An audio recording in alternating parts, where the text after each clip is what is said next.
দুনিয়াতে এই যে গজব পড়ে না, এই যে ভূমিকম্প হইতাছে, মানে এত কিছু হইতাছে, জাহান্নামীগুলা মরতে পারে না? হ্যাঁ, এই যে আমাদের কন্টেন্ট ক্রিয়েটর জুয়েল ভাইয়ের হচ্ছে এলাকাতে, ঠিক আছে, একজন প্রধান শিক্ষক একজন প্রধান শিক্ষক 10 বছরের একটা বাচ্চাকে চকলেট দিবে, সেই মানে সেই লোভ দেখায়া, চকলেট দিবে সেই লোভ দেখায়া আপনার হচ্ছে নিয়ে গিয়ে ইজ্জত হনন করলো। ঠিক আছে, আমি ওই শব্দটা না বলছি, ঠিক আছে, মানে এই যে এই কাজটা করলো, মানে কোথায় মেয়েরা নিরাপদ আছে? বোরকা পরলেও সেই তনুর ঘটনা কিন্তু আজও তনুর মতো অনেক নারী আছে যারা এই পৃথিবী থেকে চলে গেছে একমাত্র এই ঘটনার মানে এই ধরনের কাজগুলো করার কারণে। এখন পর্যন্ত ছোট বাচ্চা থেকে বুড়ো বয়স্ক নারীরা পর্যন্ত কোনো জায়গায় সেফটি নাই। ভাই, এই সমস্ত মানুষগুলো জীবিত থাকে কি করে? হ্যাঁ, এই সমস্ত মানুষগুলোরে কেন তোমরা মানে প্রত্যেকটা এলাকার মানুষ সবাই মিলে ধরে কেন উপযুক্ত শাস্তি দিচ্ছ না? একটা মানুষ সে যদি শাস্তি পায়, তার প্রাপ্য শাস্তিটুকু পায়, অন্য মানুষগুলো যাতে করে সাহস না করে এই ধরনের কাজগুলো, ঘৃণিত কাজগুলো, লাঞ্ছিত কাজগুলো করতে।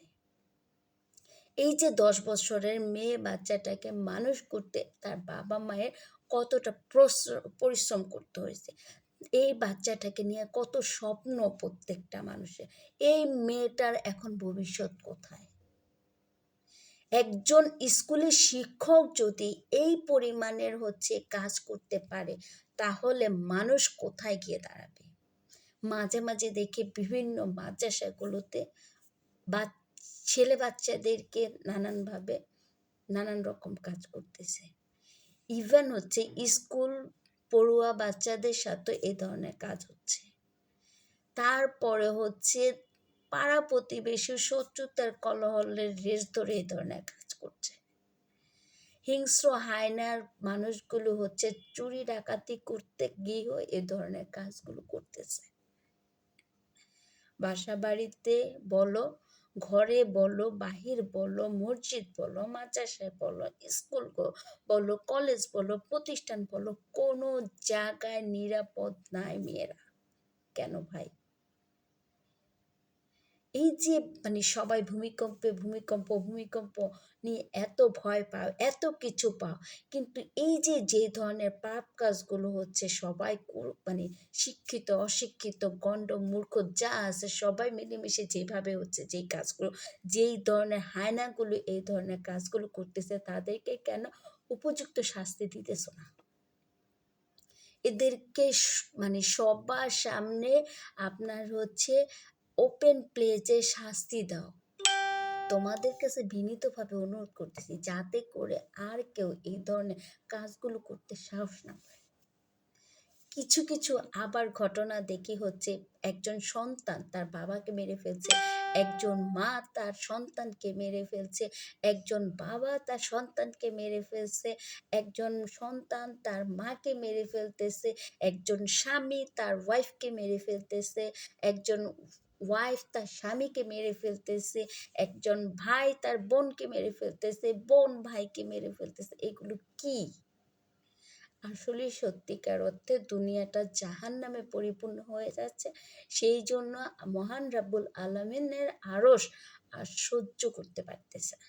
সেই জন্য আমাদেরকে ভূমিকম্প দিয়ে আমাদেরকে সতর্ক করতেছে, এই হায়ানের দল, তোরা মানুষ হয়ে যা, আমার হাতের ভিতরের সকল চাবিকাঠি, তোরা যদি মানুষ না হস, তোরা যদি না শুধরাস, তাহলে আমি তোদেরকে ধ্বংস করতে 1 সেকেন্ড লাগবে না।